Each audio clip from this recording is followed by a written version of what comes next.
બહુ સરસ વાત. ગુણાતીતાનંદ સ્વામીની 5 પ્રકરણની વાતોમાં પહેલા પ્રકરણની 32મી વાતમાં ગુણાતીતાનંદ સ્વામી એક જોરદાર પ્રહાર કરીને કહે છે, અરે કૃપાએ કરીને કદાચ કોઈ અખંડ ભગવાનની મૂર્તિ દેખે તોય પણ શું, જો ભગવાનના ભક્તમાં આત્મબુદ્ધિ નથી તો શું. આટલી વાતમાં એને તો શું હિસાબ મૂક્યો છે. એટલે ભગવાનના ભક્તમાં એ શ્રીજી મહારાજની રદગત વાત કરે છે, એના ભક્તોમાં હેત હોવું જ જોઈએ. બહુ સાચી વાત છે. તો આપણે જોઈ લીધું કે ગમે તે સ્થિતિ હોય તો પણ ભગવાનના લીલા ચરિત્રો આ તે બધું જોઈએ. હવે એક એનામાં થોડી એ સમજવા જેવું છે.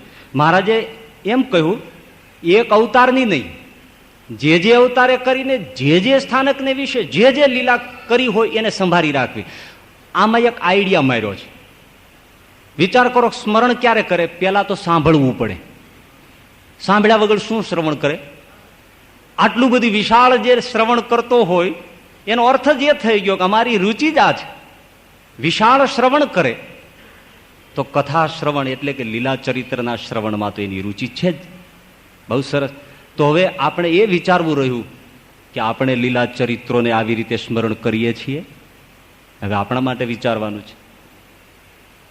કોઈને પૂછીએ કે લ્યો ચાલો 5 ચરિત્ર કહી બતાવો, શું કહે? કાંકરા ટુંબડીમાં ખખડે.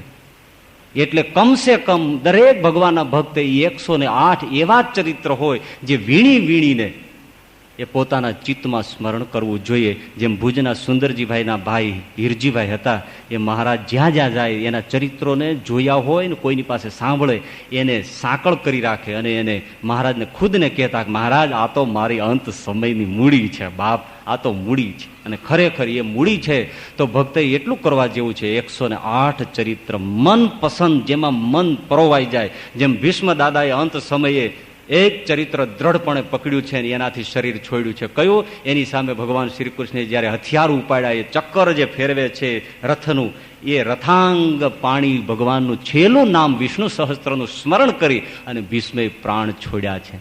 એવું ભીષ્મ પણ ચરિત્ર અને રસને પાન કરે છે. 108 ચરિત્ર અવશ્યપણે ગૂંથી રાખવા જોઈએ.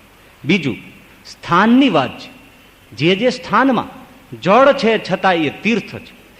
એ વૃંદાવન છે, ગોકુલ છે, મથુરા છે, દ્વારિકા છે, વડતાલ છે, ગરડા છે, ધોલેરા છે, જુનાગઢ છે, એ અમદાવાદ છે.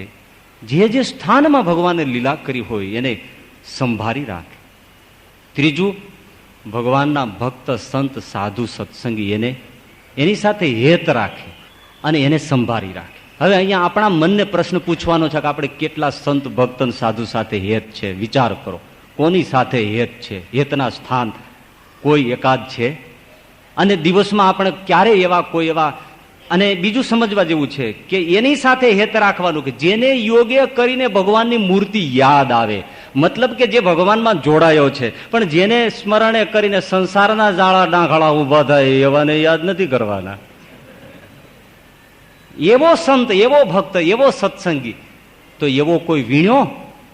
બ્રહ્માનંદ સ્વામીએ પેલા છોકરાએ 2 મુઠ્ઠી પોંક આપ્યો, ખુશ થઈ ગયા. પેલા છોકરા, આ મારી ફાંદ યાદ રાખજે, જા, હું તારું કલ્યાણ કરીશ. અને છોકરાએ ગોળા જેવી મટકા જેવી ફાંદ જોઈ બાપા. બ્રહ્માનંદ સ્વામી આમ લુગડું ઉઘાડું કરીને આમ ફાંદ બતાવી, જોઈ લે, ગોળ ગંભીર નાભી એક પ્રચંડ ફાંદ જોઈ છોકરો ખુશ થઈ ગયો. હા હા હા, બાપુની ફાંદ તો જો. અને ચિત્તમાં ચોંટી.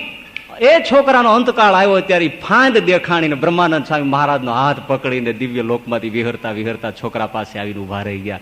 હાલ છોકરો કહો, મહારાજ આવી ગયા, તમારી ફાંદ મને દેખાય છો, તમારી મને ફાંદ દેખાય છે. એવો સાધુ જેમાં હેત હોય અને જેનું સ્મરણ હોય.